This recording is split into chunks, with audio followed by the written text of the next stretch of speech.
चलिए अब बच्चों देखो सुनिए, हम लोग क्या करने वाले हैं इस बार जनवरी 2026 अटेम्प्ट की जो इंस्टीट्यूट ऑफ चार्टर्ड अकाउंटेंट के द्वारा दी गई ऑडिट की आरटीपी है वो हम करेंगे। ठीक है, we are going to solve the RTP for the relevant attempt which is January 2026। आप सब जानते हैं आरटीपी का पैटर्न बड़ा कॉमन सा होता है। पहले कुछ प्रैक्टिस करने के लिए मल्टीपल चॉइस क्वेश्चंस होते हैं। मल्टीपल चॉइस क्वेश्चन में कुछ क्वेश्चंस एप्लीकेशन बेस्ड क्वेश्चन होंगे जिनमें केस स्टडी आएंगी, कुछ डायरेक्ट क्वेश्चन भी होंगे। मैं आपको एक ही चीज बोल रहा हूं, मैं जब आपको आरटीपी कराऊंगा मैं पूरा रेलिवेंट प्रोविजन याद दिलाते हुए आपको आरटीपी कराऊंगा, चैप्टर नंबर भी बता दूंगा, स्टैंडर्ड नंबर भी बता दूंगा, और साथ के साथ ये आरटीपी पे आप नोट डाउन कर लेना जिससे आपको आरटीपी बाद में सॉल्व करना इजी हो जाए। आरटीपी को करने का मेन पर्पस एक ही है कि हमारी ऑडिट के क्वेश्चंस को करने की क्या हो जाए, प्रैक्टिस हो जाए। आइए स्टार्ट करेंगे बेटा आरटीपी सॉल्व करना, स्टार्ट करेंगे आरटीपी सॉल्व करना। सबसे पहले देखना ये केस स्टडी है, मल्टीपल चॉइस क्वेश्चन है based on case studies, case scenarios. Case scenario क्या है पढ़ते हैं। CA Anuj is in practice for past few years as proprietor of Anuj and associate. CA Anuj है, प्रैक्टिस में है। He is very keen on documentation. याद करिए डॉक्यूमेंटेशन का ऐसे है, SA 230 audit documentation. While performing assurance engagements, he handles audits of various corporate and non-corporate client. Corporate माने company, non-corporate माने other than company. बोले corporates की भी audit करता है, अदर देन कॉर्पोरेट की भी ऑडिट करता है, अच्छी बात है। The proprietorship concern also handles, review भी करती है as well as report on PFI, prospective financial information भी करती है। अब याद करो रिव्यू का और examination of prospective financial information का हमने जो डिस्कशन किया है वो ऑडिट के चैप्टर नंबर 1 में पढ़ा है। As per needs and requirements of its clientele, presently it is handling audit of Buddy Enterprises. तो बडी एंटरप्राइजेस आपके क्लाइंट हो गए, आप बडी एंटरप्राइजेस की ऑडिट कर रहे हैं, ऑडिटर सी अनुज हो गया, और ऑडिट हो किसकी रही है, बडी एंटरप्राइजेस की हो रही है। पार्टनरशिप फर्म है वो for 24-25 in the middle of busy audit season. This business enterprise is also availing cash credit limit of 10 lakh from CDB bank. मतलब हम बडी एंटरप्राइजेस की ऑडिट कर रहे हैं और बडी एंटरप्राइजेस ने सीडीबी बैंक से 10 लाख रुपए का लोन भी लिया है साहब, बढ़िया बात है, लेना भी चाहिए। The firm's partnership deed contains a clause stipulating audit of its financial statement by a chartered accountant every year. अच्छी बात बोल रहा है। फर्म्स के लिए ऑडिट वैसे तो मैंडेटरी होती नहीं है, वो ये बोल रहा है कि पार्टनरशिप डीड में क्लॉज था ऑडिट कराने का, इसलिए ये लोग ऑडिट कराते हैं, अच्छी बात है, करा लो। However there is no legal requirement to get the partnership accounts audited. Its profit before tax is 15 lakh. Profit before tax बोल रहे हैं 15 लाख रुपए, अच्छी बात है, होना भी चाहिए। The audit team has planned everything right from, अच्छा प्लानिंग कर रहे हैं तो प्लानिंग के ऊपर याद रखिए ऐसे 300 लगेगा। ऐसे 300 हमने ऑडिट के चैप्टर नंबर 2 में पढ़ा है।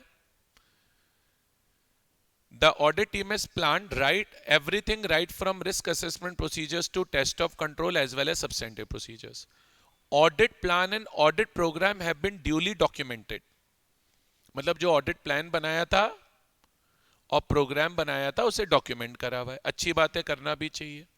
However, during the course of audit, some information has come to notice of audit team which requires change in audit plan and could lead to revision of audit strategy. वो बोल रहा है audit करते वक्त कुछ नई बातें पता चली हैं, उनको देखकर लग रहा है कि रिवाइज करना पड़ सकता है, चेंज करना पड़ सकता है प्लान और स्ट्रेटेजी। तो अब मैं यहां पर आपको ध्यान दिलाना चाहूंगा ऐसे 300। ऐसे 300 क्या बोलता था कि ऑडिट प्लानिंग करना ऑडिट का कोई डिस्क्रीट फेज नहीं है, it is rather a continual process, ये कंटिन्यूसली चलने वाला प्रोसेस है। तो बिल्कुल ड्यूरिंग द ऑडिट अगर कोई नई सर्कमस्टांसेस मिलते हैं और अगर आपने ऑडिट प्लान चेंज भी कर लिया तो कोई गलत थोड़ी ना है इसमें। J a junior team member is pondering, मतलब सोच रहा है, thinking over documentation requirements in this peculiar situation. सोचने का कुछ नहीं है इसमें।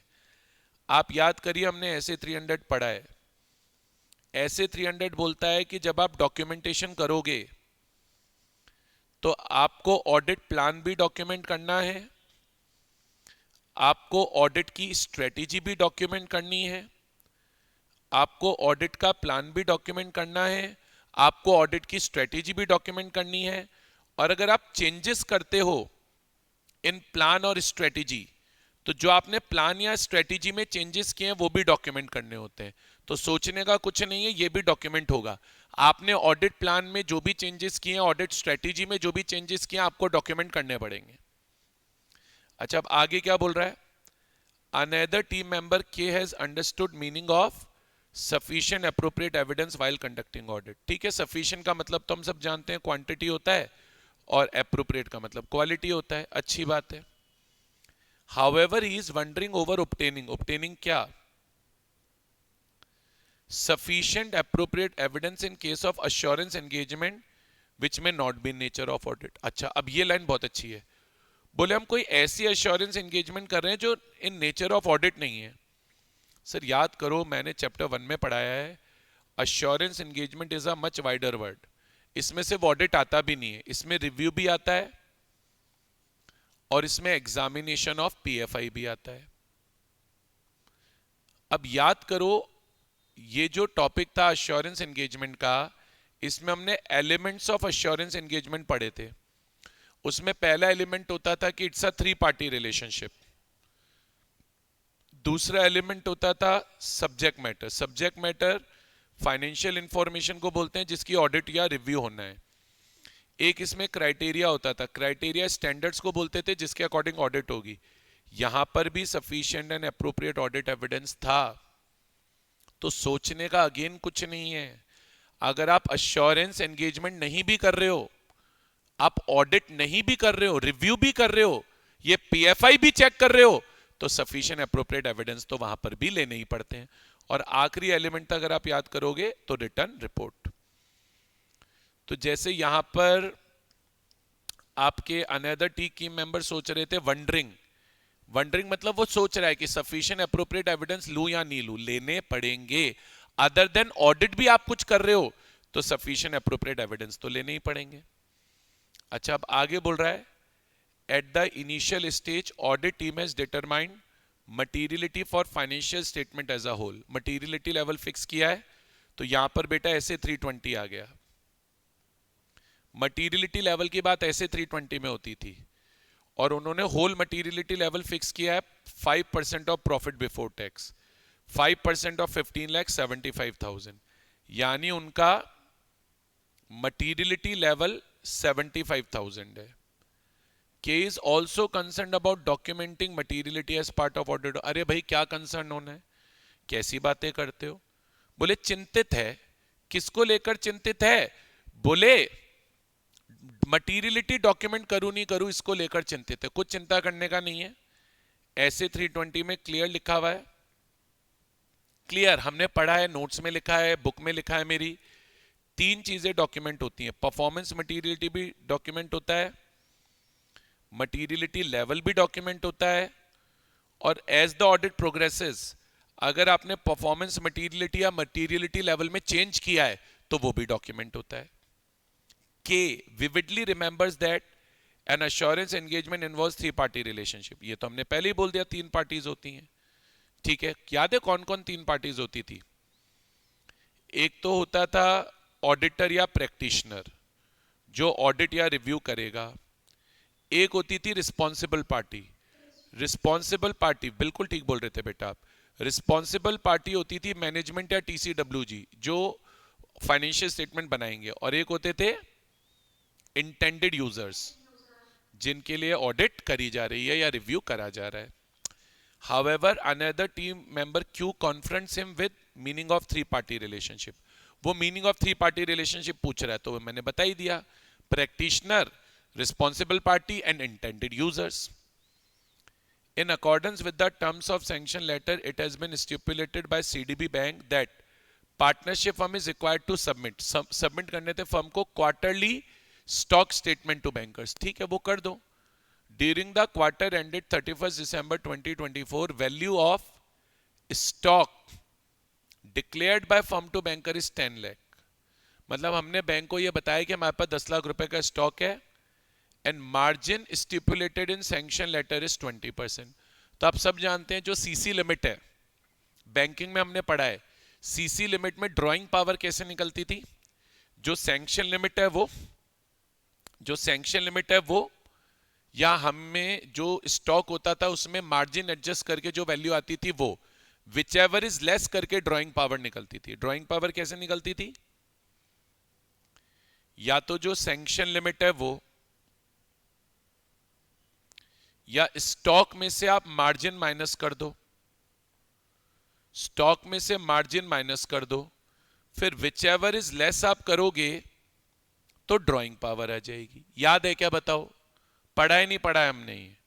अब आ जाओ एमसीक्यू पे। केस स्टडी मैंने पूरी एनालाइज करा दी, अब इतना अच्छे से आप केस स्टडी एनालाइज कर दोगे तो एमसीक्यू तो वैसे ही हो जाने। देखो नॉर्मली मैं लेकिन स्टूडेंट्स को यहां पर एक एडवाइस करता हूं हमेशा, हालांकि अभी मैं खुद करा रहा था, बट आप जब पेपर में करो एक बार पहले एमसीक्यू रीड कर लो, उसके बाद केस स्टडी पढ़ो, जिससे आपको केस स्टडी पढ़ते वक्त याद रहे कि हमें एमसीक्यू के अंदर क्या करना है। ठीक है,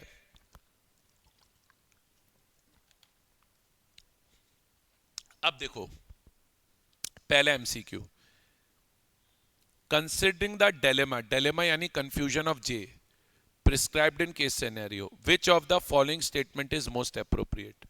Only overall audit strategy needs to be documented। गलत है, ऑडिट स्ट्रेटेजी भी डॉक्यूमेंट होगी, ऑडिट प्लान भी डॉक्यूमेंट होगा, और चेंजेस करोगे तो वो भी डॉक्यूमेंट होगा, चेंजेस करोगे तो वो भी डॉक्यूमेंट होगा। Next, only audit plan needs to be documented, गलत है। Next, both audit strategy and audit plan needs to be documented, ये भी गलत है, क्योंकि ऑडिट स्ट्रेटेजी भी डॉक्यूमेंट होती है, प्लान भी डॉक्यूमेंट होता है, और उसमें अगर चेंजेस किए तो वो भी डॉक्यूमेंट होता है, तो ये भी गलत है। अब वो बोल रहे हैं overall audit strategy, audit plan and any significant changes made during the audit engagement to the overall audit strategy or audit plan and the reasons for changes needs to be documented by audit team। ये option बिल्कुल ठीक है, तो इसका correct answer is option है।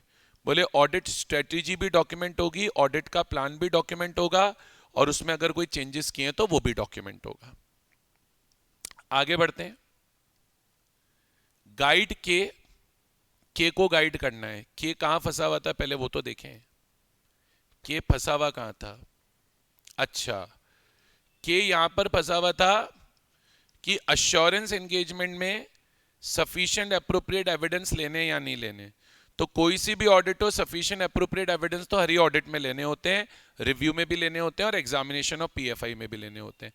अब वो बोल रहा है गाइड के regarding most appropriate statement concerning obtaining of sufficient appropriate evidence as described in case scenario। Sufficient appropriate evidence is to be obtained only in case of audits। False। किसने कहा सिर्फ ऑडिट के केस में लेने हैं, गलत। Sufficient appropriate audit evidence is to be obtained in audit engagement, बिल्कुल ठीक बात है। रिव्यू एंगेजमेंट, बिल्कुल रिव्यू में भी लेने होते हैं, ठीक बात है। And engagements involving examination of PFI, उसमें भी लेने होते हैं, बिल्कुल ठीक बात है। मेरे हिसाब से ऑप्शन भी ठीक है, लेकिन फिर भी मेरे को बचे हुए और ऑप्शंस पढ़ लेने दीजिए। इसमें मैंने गलती से ए लिख दिया था, सॉरी, ऑप्शन डी आया इसमें। अच्छा, अब सी ऑप्शन क्या है, sufficient appropriate evidence is to be obtain in audit and review, ये भी गलत है, क्योंकि यहां पे पीएफआई प्रोस्पेक्टिव फाइनेंशियल इंफॉर्मेशन ने लिखा। Sufficient appropriate evidence is to be obtain in all audits, ये भी तो सिर्फ ऑडिट की बात कर रहा है भैया। Sufficient appropriate evidence audit, review, PFI सब में लेना है। Correct answer is option B.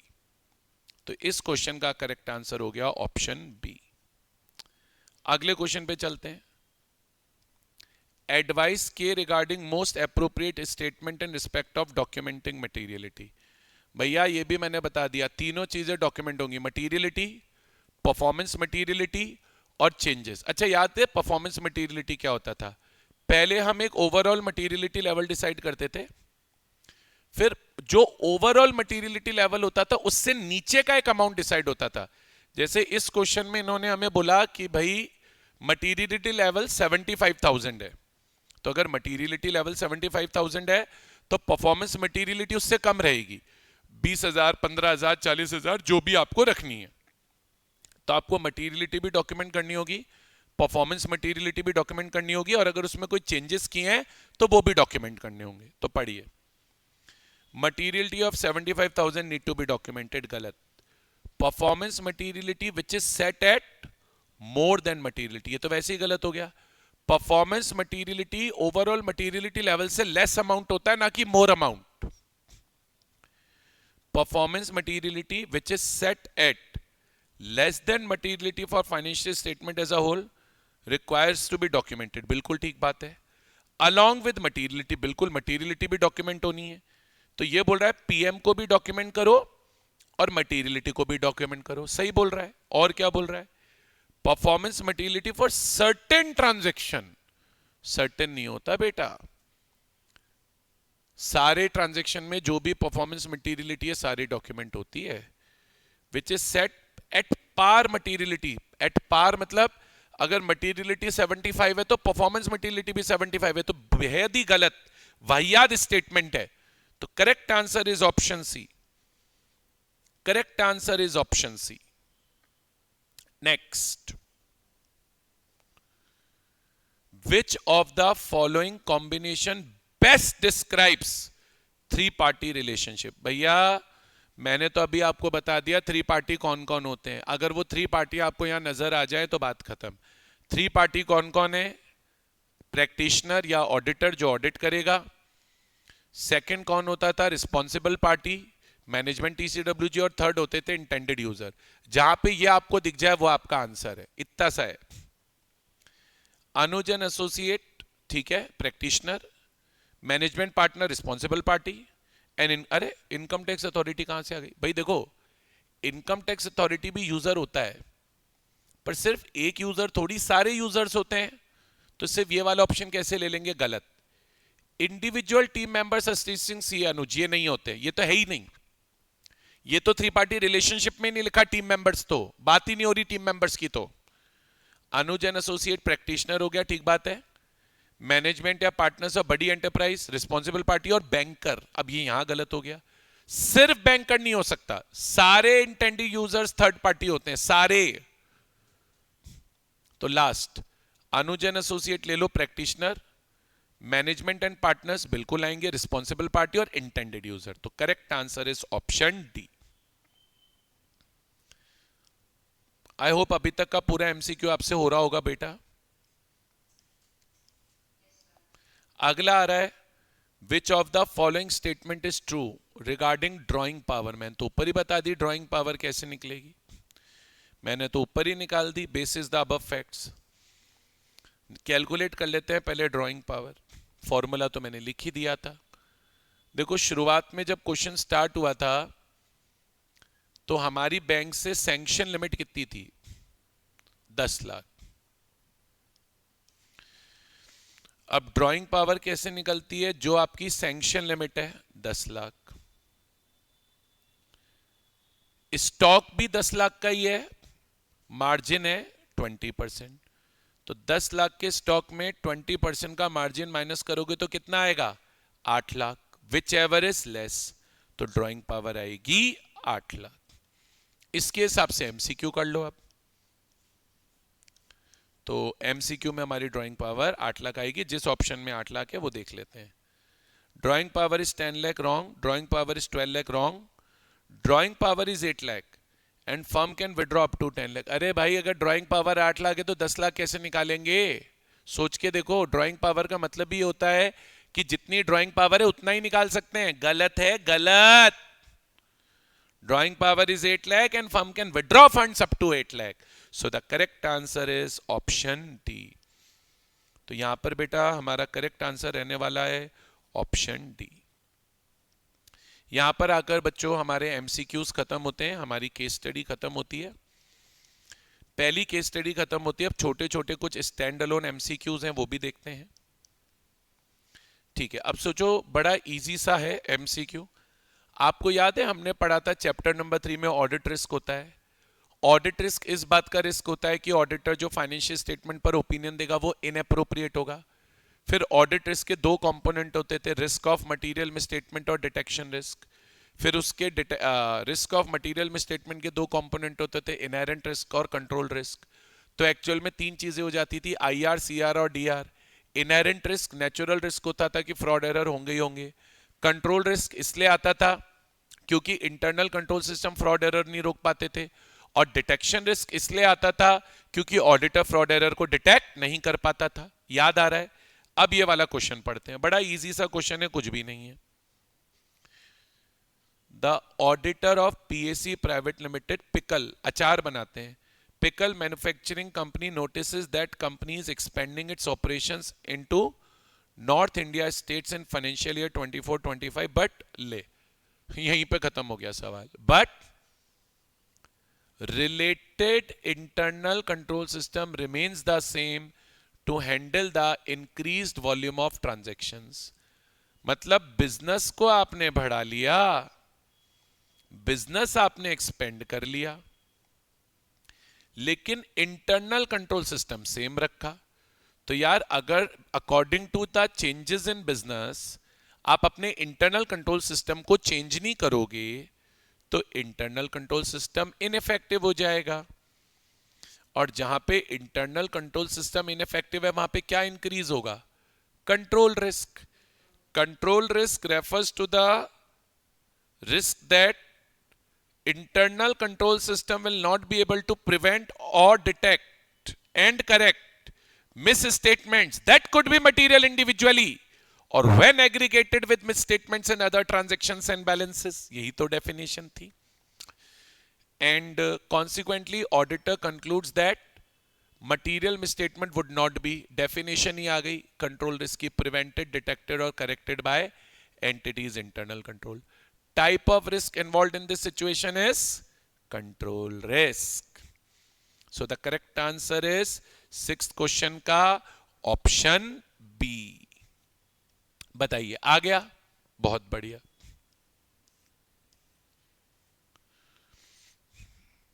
Next है question number 7। The auditor of XYZ limited performed audit procedures to obtain sufficient appropriate audit evidence covering each and every area impacting the financial statements of company by 28 July 25। Before signing audit report, before signing, ध्यान से देखना, audit report sign करने से पहले on 16 September 2025 auditor became aware of fire accident at company's yarn factory on 10th August 25। अब आप सोचो, कोई भी इवेंट जो डेट ऑफ फाइनेंशियल स्टेटमेंट्स के बाद हो, दिमाग लगाओ, डेट ऑफ फाइनेंशियल स्टेटमेंट तो रहेगी 31 मार्च 2025, ऑडिट रिपोर्ट साइन हुई है 16 सितंबर 2025, ऐसा क्वेश्चन ने बोला हुआ है। और आग लगी 10 अगस्त को, यानी ये जो आग लगी है वो ऑडिट रिपोर्ट की डेट से लेकर फाइनेंशियल स्टेटमेंट की डेट से लेकर ऑडिट रिपोर्ट की डेट के बीच में लगी है। यानी ये जो आग लगी है ये ऐसे 560 के अकॉर्डिंग क्या हो गई? Subsequent event. और एक बात याद रखो, आग लगने का पहले से तो नहीं पता हो सकता। आग लगने के लिए कोई कंडीशन तो बैलेंस शीट डेट पर एग्जिस्ट नहीं कर सकती। तो आग लगना क्या हुआ? एक नॉन एडजस्टिंग इवेंट है। बहुत बढ़िया। अब देखो, खुद से याद आ जाता है तो मजा आ जाता है, अरे वाह सर हमें तो याद आ गया। Destroying a large part of inventory, auditors responsibility in such a situation are. अब ऑडिटर की क्या रिस्पॉन्सिबिलिटी होती है वो तो ऑप्शंस को पढ़ के पता चलेगा, लेकिन जनरल में क्या होता था, जनरल बात याद दिलाऊं, ऑडिटर की रिस्पॉन्सिबिलिटी ये होती है कि ऑडिटर सभी सब्सिक्वेंट इवेंट्स को आइडेंटिफाई कर ले और आइडेंटिफाई करने के बाद जिनका एडजस्टमेंट करवाना है उनका तो एडजस्टमेंट करवा दे और जिनका डिस्क्लोजर करवाना है उनका डिस्क्लोजर करवा दे। ऑडिटर की रिस्पॉन्सिबिलिटी यही होती है। Perform audit procedures designed to obtain sufficient appropriate evidence that all events occurring between the date of financial statement and date of auditor's report that require adjustment or disclosure in financial statement have been identified। मेरे को तो ये वाला option बिल्कुल ठीक लग रहा है, मेरे हिसाब से तो ये करेक्ट है। वो बोल रहा है कि ऑडिट प्रोसीजर लगा के सभी इवेंट्स को आइडेंटिफाई करना है। तो मेरे हिसाब से तो मुझे तो ये ठीक लग रहा है, बाकी देखते हैं और आगे क्या लिखा है।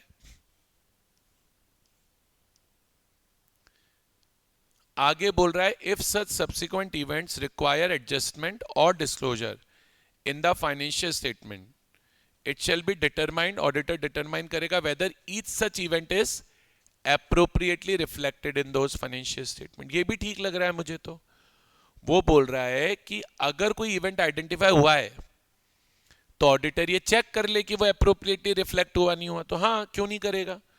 मुझे तो ये वाला भी ठीक लग रहा है, करेक्ट लग रहा है। Next, obtain a written representation from management that all events occurring subsequent to the date of financial statement and for which appropriate adjustment has been done or required disclosure has been made। बिल्कुल ये rule तो था ही ना, management से हमें WR लेना होता था। क्या रिटर्न रिप्रेजेंटेशन लेना होता था कि मैनेजमेंट ने अपने लेवल पे सभी सब्सिक्वेंट इवेंट्स को आइडेंटिफाई कर लिया है, एडजस्ट कर लिया है, डिस्क्लोज कर लिया है। तो मेरे हिसाब से तो ये भी सही है।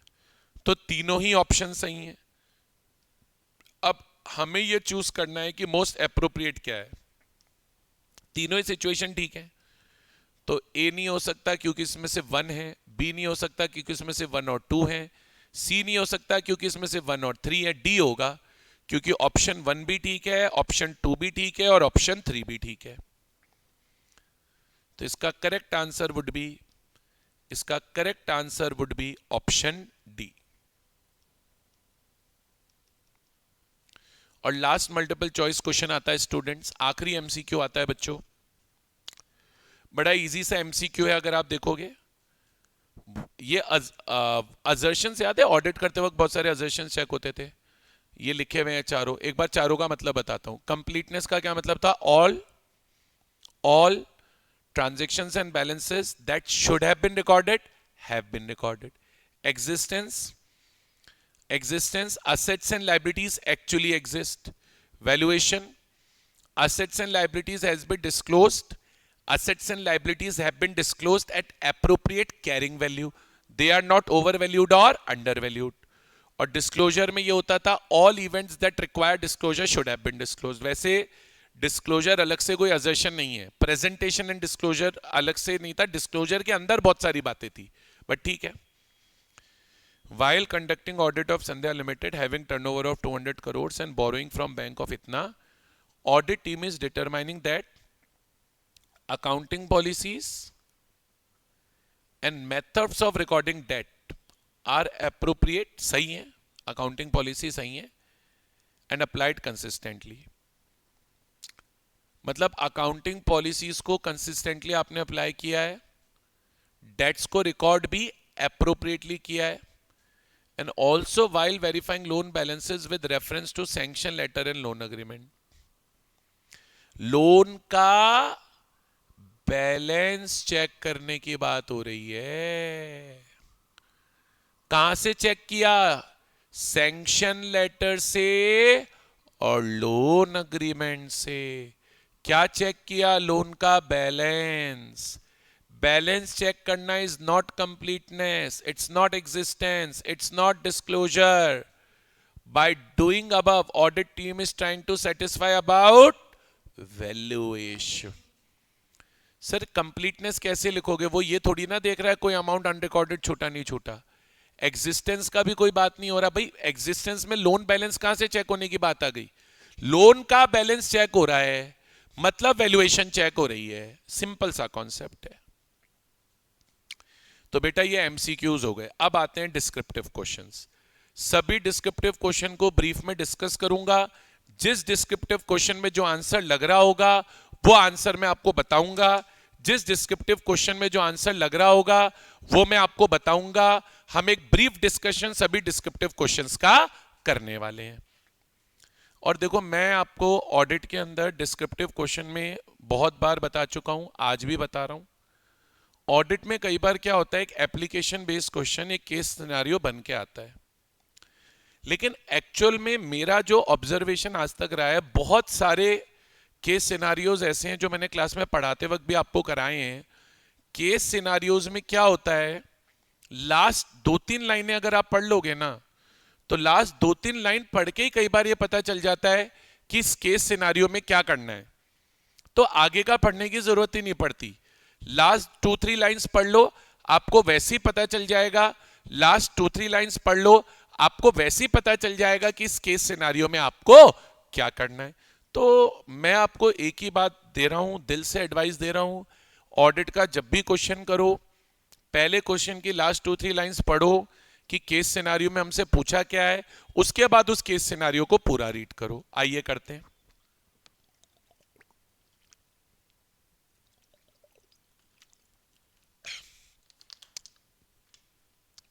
देखना,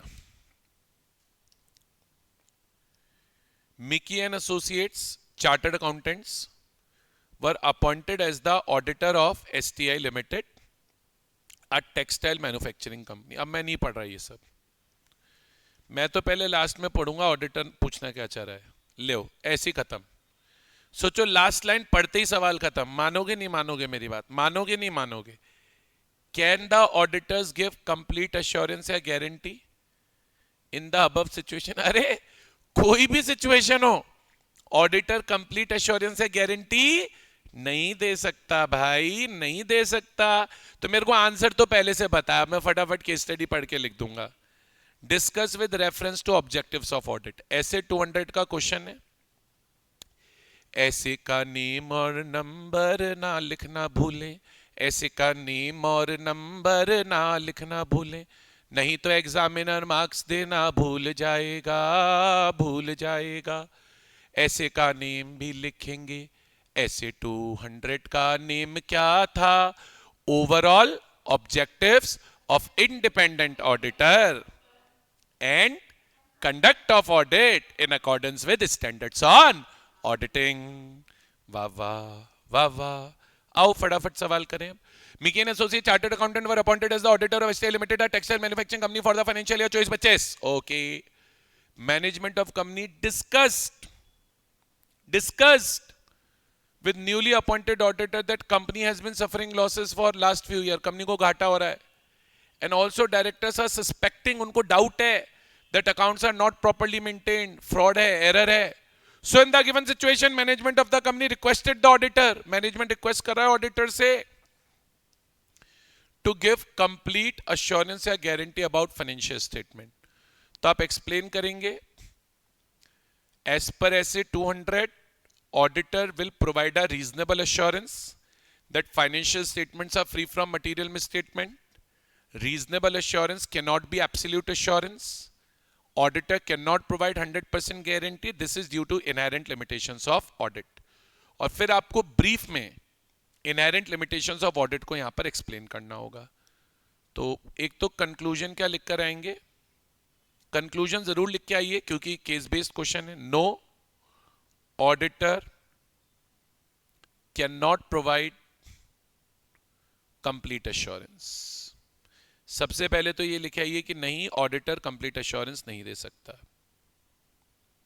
प्रोविजंस में ऑब्जेक्टिव्स ऑफ ऑडिट एक्सप्लेन करके आइए इस क्वेश्चन में, प्लस ब्रीफ में according to the weightage of the question inherent limitations. याद है ऑडिट की इनहेरेंट लिमिटेशंस क्या होती थी? Nature of financial reporting, nature of audit procedures, audit is to be distinguished from investigation, timeliness of financial reporting और future events। 5 inherent limitations हमने पढ़े थे। बढ़े आगे, आया क्वेश्चन। चलिए अब ये क्वेश्चन नंबर 10 है। फिर से मैं पूरी केस स्टडी नहीं पढ़ के पहले इसकी लास्ट लाइन पढ़ रहा हूं। Explain the above stage of audit planning process as considered by engagement partner. अब ये क्वेश्चन बिना केस स्टडी पढ़े नहीं होगा, इसमें पढ़नी पड़ेगी। वो बोल रहा है प्लानिंग का कौन सा स्टेज है बताओ। अब प्लानिंग का कौन सा स्टेज है क्वेश्चन पढ़े बिना कैसे बताऊंगा भाई? तो पढ़ो सवाल। बट हाँ, प्लानिंग की बात हो रही है तो मेरे को ये क्लियर हो गया कि ऐसे 300 का क्वेश्चन है, ऐसे 300 है planning and audit of financial statements. Mica Associates Chartered Accountants are appointed as statutory auditors of B Limited for first time in financial year 24-25. Before commencing the audit, the engagement partner considers the अरे मुझे तो click हो गया ये पहला point पढ़ते ही. Integrity of director देख रहे हैं, कंप्लायंस विद एथिकल रिक्वायरमेंट देख रहे हैं, इंडिपेंडेंस देख रहे हैं, एंगेजमेंट लेटर वगैरह भेजने की बातें हो रही हैं. कोई बता पाएगा? यस. आप लिख के आओगे कंक्लूजन में, auditor is applying preliminary engagement activities. याद करिए प्रिलिमिनरी एंगेजमेंट एक्टिविटीज में 3 चीजें होती थी. एक तो acceptance and continuance client relationship. तो ये पॉइंट वहीं से आया. इंटीग्रिटी ऑफ डायरेक्टर चेक करना किसका पार्ट है? Acceptance and continuance of client relationship का. उसके बाद आप याद करेंगे तो एक आता था evaluating compliance with ethical requirements. Very good. Evaluating compliance with ethical requirements. तो ये आ गया evaluates compliance with ethical requirements वाला point, including independence.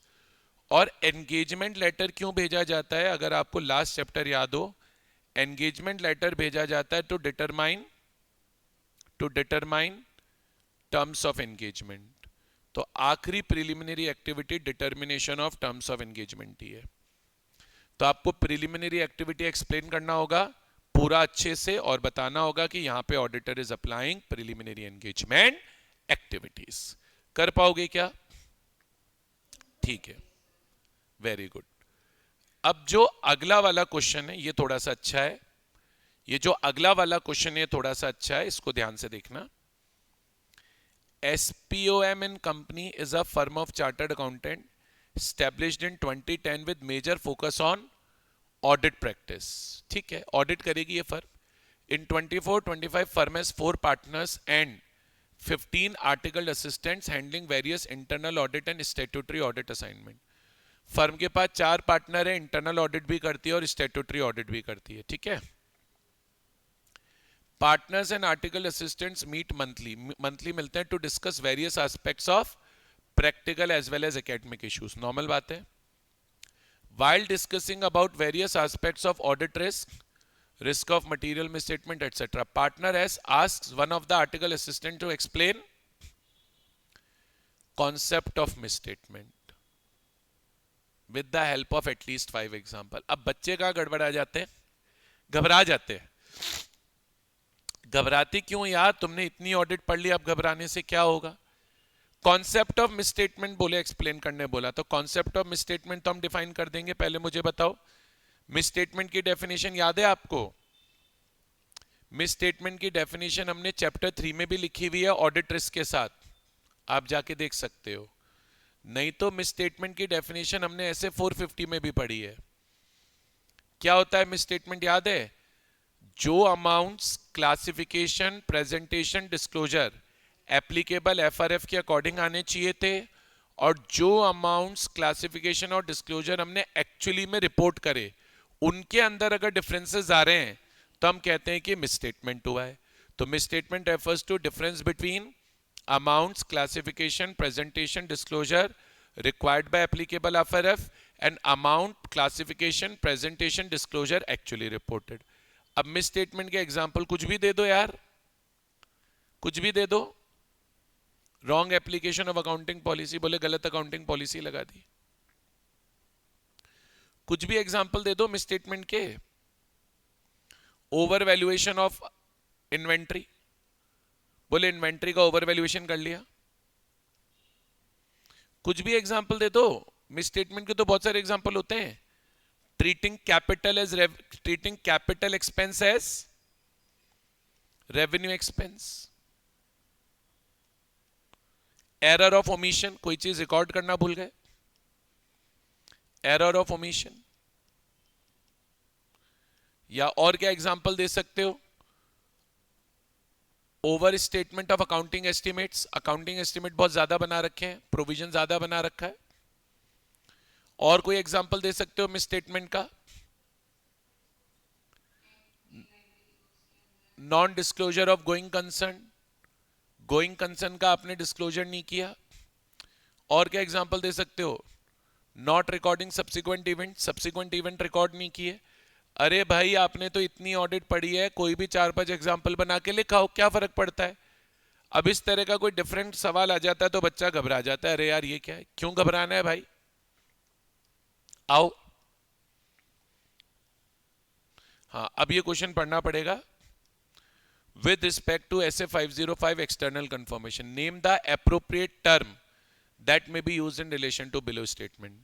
Appropriate term अब वो पढ़ के ही पता चलेगा क्या है। Audit evidence obtained as direct written response to the auditor from a third party in paper form और बाय इलेक्ट्रॉनिक फॉर्म। बताओ एप्रोप्रिएट टर्म क्या है इसके लिए? ये अपने को दे रखी है definition of external confirmation. External confirmation की डेफिनेशन क्या है? External confirmation refers to audit evidence obtained by auditor as a direct written response to auditor by third party whether in paper form or electronic form। तो वही तो लिखा है। A request that confirming party responds directly to the auditor indicating whether the confirming party agrees or disagrees with the information in the request or providing the requested information। कोई बता सकता है ये? हाँ, ये दो तरह की रिक्वेस्ट होती है, पॉजिटिव और नेगेटिव। पॉजिटिव रिक्वेस्ट में हम थर्ड पार्टी को क्या बोलते हैं कि तू अग्री है तो भी रिप्लाई करना, तू डिसअग्री है तो भी रिप्लाई करना। तो यहां पर बात हो गई पॉजिटिव, यहां पे बात हो गई positive external confirmation request letter की। ठीक है, अगला क्या आया? A request that confirming party responds directly to auditor only if confirming party disagrees with the information provided in request। बोलो भाई, नेगेटिव कंफर्मेशन रिक्वेस्ट हो गई। सोचो कितना इजी सा क्वेश्चन है। अगर हमने बहुत अच्छे से पढ़ा हुआ है और बहुत अच्छे से समझा हुआ है तो हमें इस क्वेश्चन को सही करने से कोई रोक ही नहीं सकता। अब failure of confirming party to respond और fully respond to a positive confirmation request. Third party ने हमारी रिस्पॉन्स का रिप्लाई नहीं किया, हमारे लेटर का रिप्लाई नहीं किया, क्या बोलते थे इसको? Non response. और लास्ट है a response that indicates a difference आ गया between information requested to be confirmed या contained in entity's records and information provided by confirming party. ये क्या हुआ? एक्सेप्शन। जो इंफॉर्मेशन एंटिटी के रिकॉर्ड्स में है और थर्ड पार्टी से जो रिप्लाई आया, अगर उसमें डिफरेंस आता है तो हम कहते हैं कि क्या क्रिएट हुआ है? एक्सेप्शन क्रिएट हुआ है। आगे बढ़ते हैं। एक क्वेश्चन और है। SIMEN company chartered accountant have been appointed as statutory auditor of Delight and Delight, a partnership firm for the first time for 24-25। The previous year's financial statement were not subject to audit। Last year audit ही नहीं हुई, last year audit नहीं हुई। Initial engagement मेरे हिसाब से ऐसे 510 initial engagement opening balances का क्वेश्चन है। During the audit the new auditors noticed difference मिल गया उनको in some opening balances brought forward from the previous year with respect to relevant SA. Relevant SA तो हो गया 510 initial engagement opening balance. Explain the objectives of auditor. ले auditor के objective पूछ रहा है इस स्टैंडर्ड में, जाके देखो ऐसे 510 के दो ऑब्जेक्टिव लिख रखे होंगे हमने। ऐसे 510 के चैप्टर 4 में ऑब्वियस सी बात है, चैप्टर नंबर 4 का ही क्वेश्चन चल रहा है तो चैप्टर 4 में ही होंगे।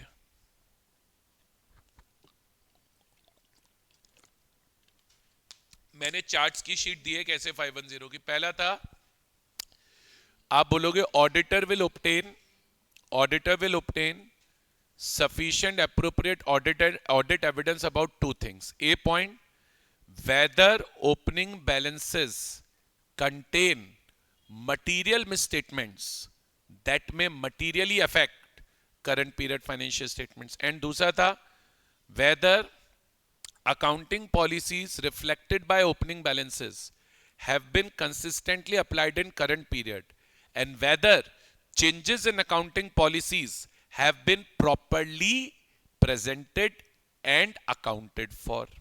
तो ये आपका क्वेश्चन का आंसर हो जाएगा, कुछ नहीं करना, कोई एप्लीकेशन बेस्ड क्वेश्चन ये नहीं है, ऐसे 510 का ऑब्जेक्टिव बताना है, ठीक है।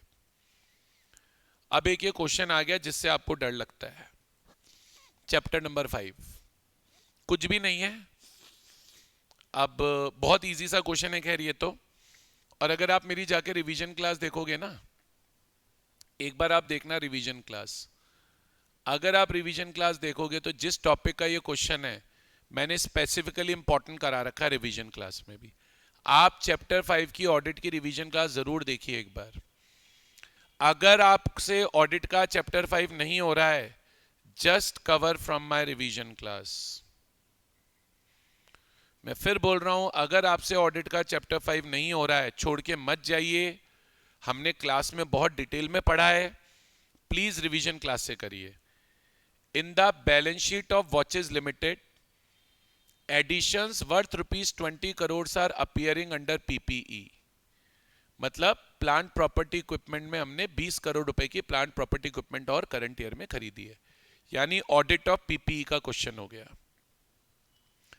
Auditor of the company in addition to procedures undertaken for verifying completeness of additions to PPE during the period under audit, while performing testing of addition also wants to verify that all PPE purchase invoices are in the name of company।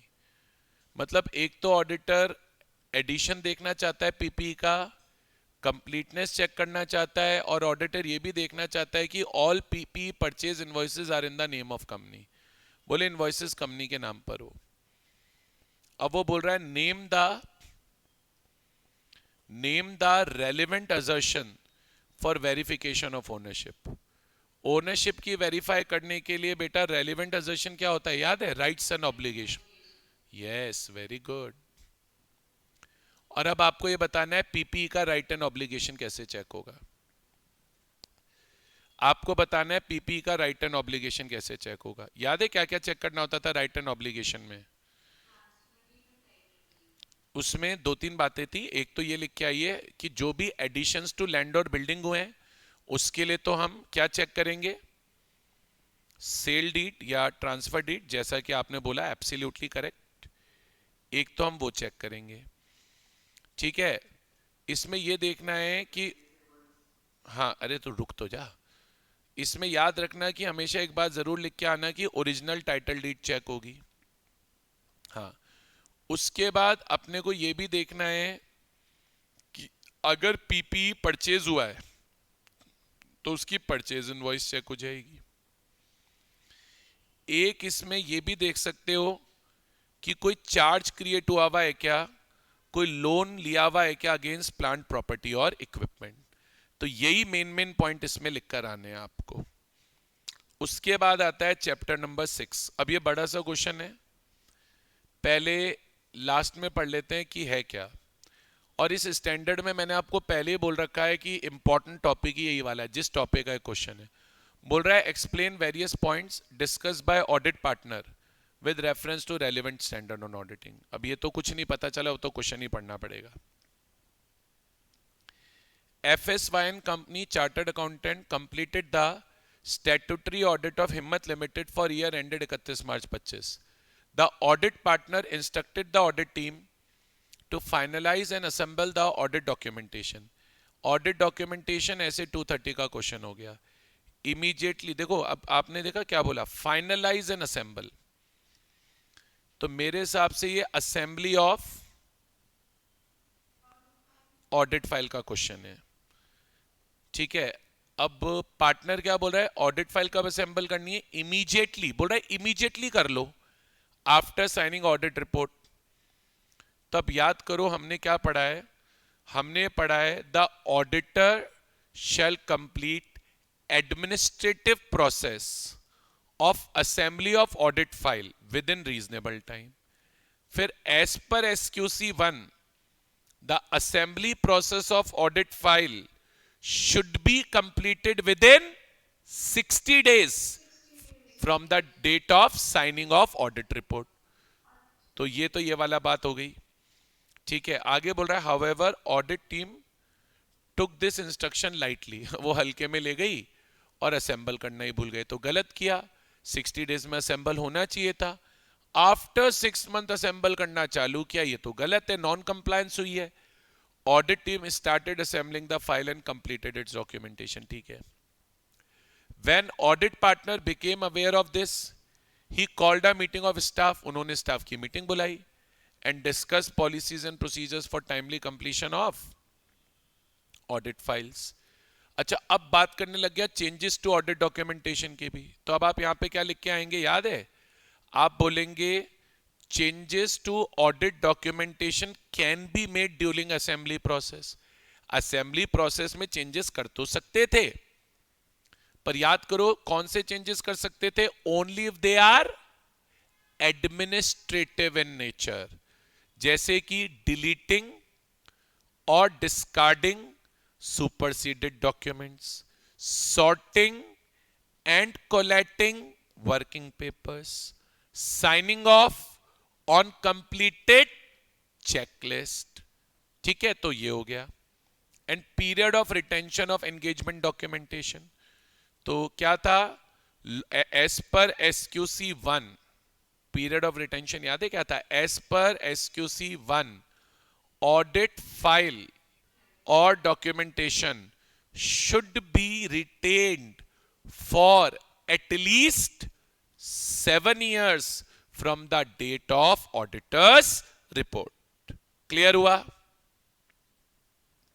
तो ये question था आपका, question number 15। आगे बढ़िए, ठीक है। अब एक ये है question, GEM limited has appointed GSPN company chartered accountant as its statutory auditor. While conducting its audit, the audit partners requested the management, audit partner management से रिक्वेस्ट कर रहा है, audit partner requested the management to provide written representation.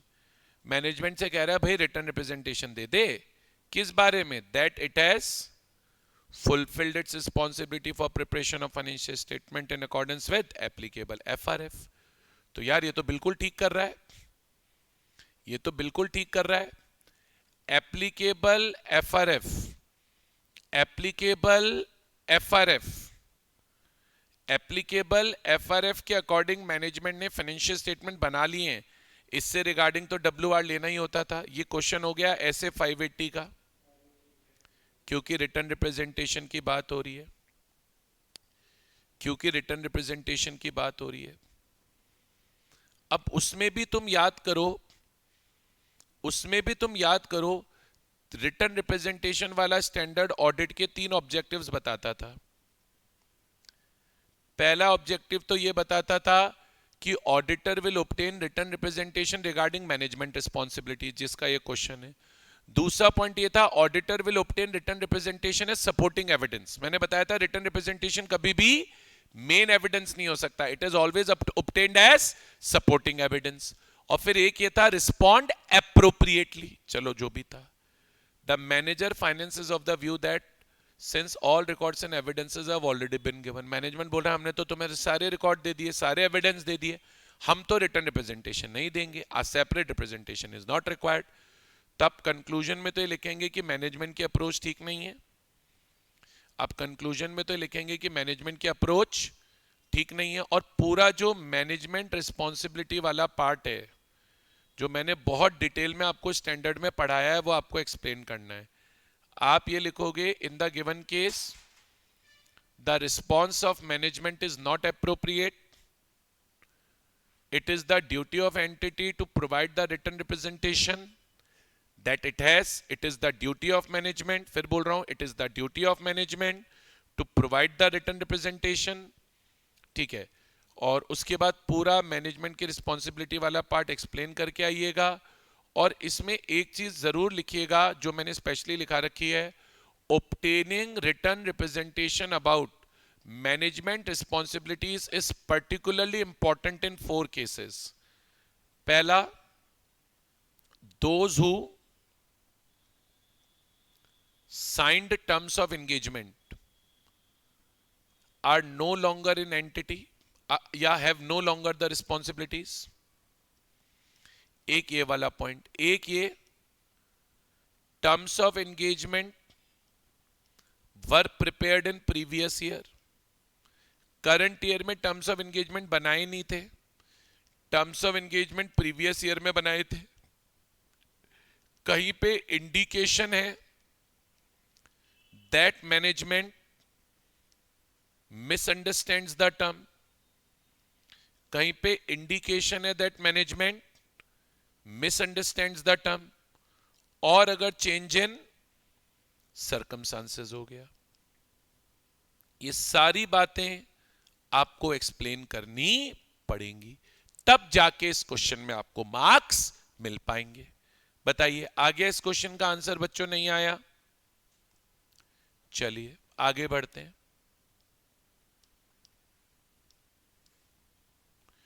Audit report. अब standard start ही ऐसे 701 से हो रहा है. याद है ऐसे 701 क्या था? ऐसे 701 का नाम याद है क्या था? नाम तो लिखना पड़ेगा ना बेटा. Communicating key audit matters in independent auditors report. Communicating key audit matters in independent auditors report. अब पढ़ो. ऐसे 701 deals with auditors responsibility to communicate key audit matters in audit report. It is intended to address both the auditor's judgment as to what to communicate in auditor's report and the form and content of communication. ठीक है. In the above context, explain the purpose of communicating key audit matters. याद है purpose क्या था की audit matters को communicate करने का? It enhances communicative value of audit report. बोले इससे ऑडिट रिपोर्ट की कम्युनिकेटिव वैल्यू एनहेंस हो जाती है. इससे किसकी? ऑडिट रिपोर्ट की कम्युनिकेटिव वैल्यू एनहेंस हो जाती है. It provides greater transparency. Very good. It provides greater transparency regarding the audit that was performed. कुल मिला के it helps users to get to know most significant matters that arise during audit. तो ये आप explain कर देना, आपको marks आ जाएंगे. कोई प्रॉब्लम ही नहीं है. कोई प्रॉब्लम ही नहीं है. मेरे हिसाब से तो बड़ा आसान है. मेरे हिसाब से तो बड़ा आसान है. अच्छा, अभी आया क्वेश्चन नंबर 18. बड़ा इजी सा है. You are appointed as auditor of great eastern hotel, a five star hotel for financial year 24-25. Hotel की ऑडिट पूछ रहा है, समझाया ना? As an auditor what are the special points need to be considered in verifying inventories in nature of food and beverages. Inventories check करने के लिए main क्या देखना होता था? याद है होटल की ऑडिट में मैंने आपको बताया था इन्वेंट्री चेक करना बहुत इंपॉर्टेंट एरिया है. क्या क्या लाइन लिखोगे? कोई बता सकता है क्या क्या लाइन लिखोगे? चाहे देखकर बताओ, पर बताओ. सबसे पहला क्या बोलोगे? बताओ. सबसे पहला पॉइंट, वेट कर रहा हूं आपके रिप्लाई का. होटल की इन्वेंट्री की चेकिंग. पूरे होटल की ऑडिट नहीं पूछी है, मैंने आपको बोला है पूरी ऑडिट पूछता ही नहीं. अरे नहीं यार, नहीं नहीं नहीं नहीं नहीं, गलत बात. ये नहीं था, ये नहीं था. आप खोलो शीट. अगर आपको नहीं याद है आप शीट खोलो. सबसे पहली बात ये बोलोगे कि होटल्स की इन्वेंट्री पोर्टेबल होती है, रेडिली पोर्टेबल होती है और सेलेबल होती है. तो सबसे पहले तो बोलोगे होटल की इन्वेंट्री रेडिली पोर्टेबल होती है एंड इजीली सेलेबल होती है. ठीक है. तो एक्सट्रीमली इंपॉर्टेंट होता है, एक्सट्रीमली इंपॉर्टेंट होता है कि इन्वेंट्री के ऊपर उनकी सेल, परचेज, स्टोरेज पर क्या बनाए जाएं? स्ट्रिक्ट इंटरनल कंट्रोल्स बनाए जाएं। ठीक है, तो इस इनफैक्ट इन्वेंट्री के अंदर एक और बात लिखेंगे कि inventory of hotel should be stored in a particular area and उसकी जो की है, हाँ, उसकी जो की है स्टोर डिपार्टमेंट की, वो कस्टडी ऑफ डिपार्टमेंटल मैनेजर जो भी है, स्टॉक मैनेजर जो भी है, उसके पास रहनी चाहिए। ये सारी बातें आपको लिखनी पड़ेंगी, गलत पॉइंट मत लिखिए, गलत पॉइंट बिल्कुल मत लिखिए। आप लिखिए areas where inventories are kept must be locked and the key must be kept by the departmental manager. ठीक है, only authorised personnel should be allowed entry, only authorised personnel, only authorised personnel should be allowed in entry, should be allowed entry where inventory is kept। ये सारी बातें आपको लिखनी है, तब जाके आपको इस टॉपिक में मार्क्स मिलेंगे।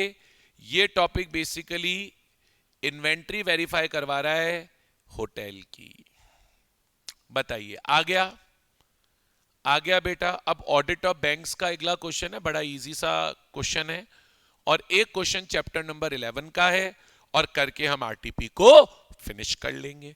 कोई भी ऐसा कुछ, देखो ऑडिट में यही लेवल है पेपर का, और थोड़ा बहुत टेक्निकल हो सकता है, मेन फोकस लर्निंग पे करिए, क्वेश्चंस हो जाएंगे अगर समझा भी है और लर्न भी किया है।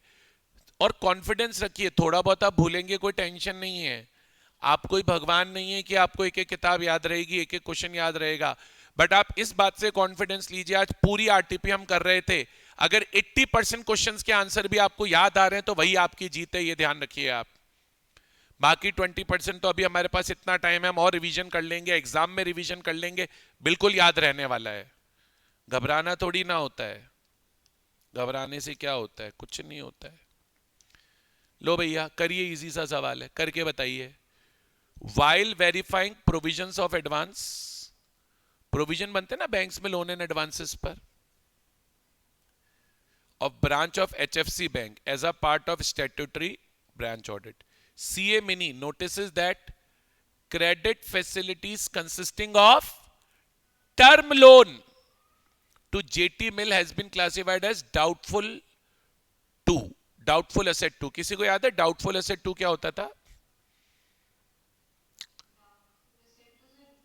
नहीं नहीं नहीं, डाउटफुल 2 क्या है? डाउटफुल एसेट तो ठीक है, बिल्कुल आपने ठीक बोला। पहले डाउटफुल एसेट क्या होता है? डाउटफुल एसेट वो होता है जो एनपीए हो गया, नॉन परफॉर्मिंग एडवांस हो गया फॉर मोर देन 12 मंथ्स। याद आ गया? अब डाउटफुल एसेट में भी 3 होते थे, याद करो। प्रोविजंस में जाके देखो, अपने नोट्स में प्रोविजंस में जाके देखो, जिसको डाउटफुल हुए अप टू 1 ईयर हुआ हो, जिसको डाउटफुल हुए 1 ईयर से 3 ईयर हुआ हो, या जिसको डाउटफुल हुए मोर देन 3 ईयर हुआ हो। मिल गया क्या? तो डाउटफुल एसेट 2 का मतलब क्या हो गया? जिसको डाउटफुल हुए 1 से 3 ईयर हुआ हो। कोई डाउट? कोई डाउट? अब इसमें कितना प्रोविजन बनता था? सिक्योर्ड पोर्शन पे तो 40% यही था, बोलो बेटा। और डाउटफुल एसेट की हर कैटेगरी में अगर अनसिक्योर्ड पोर्शन है तो 100%। अब क्वेश्चन पूछेगा प्रोविजन कैलकुलेट करके बताओ, तो ये तो आप पहले पूरा डेटा लिखाना, अपना पूरी थ्योरी लिखाना, फिर कैलकुलेशन बता देना। अब क्या है? The outstanding balance in above term loan is 150 lakh, यानी टोटल लोन 150 लाख का है। वैल्यू ऑफ सिक्योरिटीज 100 लाख, मतलब 100 लाख की सिक्योरिटी है, मतलब 100 लाख हो गया सिक्योर्ड पोर्शन और 50 लाख हो गया unsecured portion. The branch has made provision of 75 lakh, secured portion पे बनना चाहिए था 40% यानी 40 लाख, अनसिक्योर्ड पोर्शन का बनना चाहिए था 100% यानी 50 लाख, यानी टोटल प्रोविजन बनना चाहिए था 90 लाख। ब्रांच ने बनाया 75 लाख। इस provision made by branch proper? No. पूरी कैलकुलेशन शो करके बोल देना the total provision of 90 lakh should have been made since branch has made only provision of 75 lakh, provision made by branch is not proper. कर लोगे क्या, कर लोगे क्या? आखिरी सवाल है, फिर करा के खत्म करूंगा। आया नहीं आया? चलो चलिए लास्ट सवाल करें। हटा दूं इसको? आ गया? क्यों नहीं आएगा, क्यों नहीं आएगा, क्यों नहीं आएगा? ले बाप रे, इतना बड़ा सवाल है, फर्जी सवाल। Last line, identify and explain the fundamental principles of professional ethic. अब वैसे तुम्हें याद है प्रोफेशनल एथिक के फंडामेंटल प्रिंसिपल क्या होते थे? इंटीग्रिटी, ऑब्जेक्टिविटी, और बोलो, हाँ मैंने बोल दिया दो तो बस, कॉन्फिडेंशियलिटी, ड्यू केयर और प्रोफेशनल कॉम्पिटेंस। बहुत बढ़िया। अब ये क्वेश्चन पढ़ के बताना है यहां पे कौन सा फंडामेंटल प्रिंसिपल लग रहा है। CA Jatin is the auditor of XYZ pharma in his brother in law's. Brother in law की कंपनी में ऑडिटर बन गया बेटा। His family relationship creates conflict of interest. पारिवारिक रिश्तों की वजह से कॉन्फ्लिक्ट ऑफ इंटरेस्ट आ रहा है, जिससे उसका अनड्यूली इंफ्लुएंस हो रहा है प्रोफेशनल जजमेंट, और वो अनबायस्ड ओपिनियन नहीं दे पा रहा। यानी मेरे हिसाब से बिल्कुल ऑब्जेक्टिविटी। वाह रे वाह, बस एक्सप्लेन कर देना ऑब्जेक्टिविटी। सवाल हो गया, सवाल हो गया। क्या बोलोगे? The principle of objectivity is applicable in this case. As per principle of objectivity, या ऐसे लिखना, objectivity means auditor's opinion should be free from any bias, conflict of interest or undue influence. It requires auditor to perform audit in an unbiased manner without being influenced by any personal relationship. In the given case, auditor is not able to express unbiased opinion, hence fundamental principle of objectivity has been affected. एक part और है, अभी आगे पढ़ो। In another assignment of tax audit of company, यहां तो objectivity लग गया। अब वो बोल रहा है अनदर असाइनमेंट था टैक्स ऑडिट का। CA Jatin is also required to prepare companies tax return. He fails to check latest provisions of income tax act which allows for a major new deduction resulting in the client overpaying tax. उसको tax में एक latest amendment नहीं पता था, latest provision नहीं पता था, इस वजह से कोई डिडक्शन मिलना होगा वो नहीं दिया और टैक्स ज्यादा पे हो गया। बताओ कौन सा प्रिंसिपल इफेक्ट हुआ? प्रोफेशनल कॉम्पिटेंस, क्योंकि आपको क्या नहीं है? नॉलेज नहीं है, आप में काम करने की काबिलियत नहीं है। प्रोफेशनल कॉम्पिटेंस क्या बोलती है? प्रोफेशनल कॉम्पिटेंस क्या बोलती है? Client should attain and maintain professional knowledge and skill at a level required to perform services effectively. He should act diligently and in accordance with current यानी latest technical and professional standards। एक part और है तो यहां पे last. CA Jatin is also preparing GST returns of one of his clients. The client instructs him to intentionally understate the sales figure to reduce the tax liability.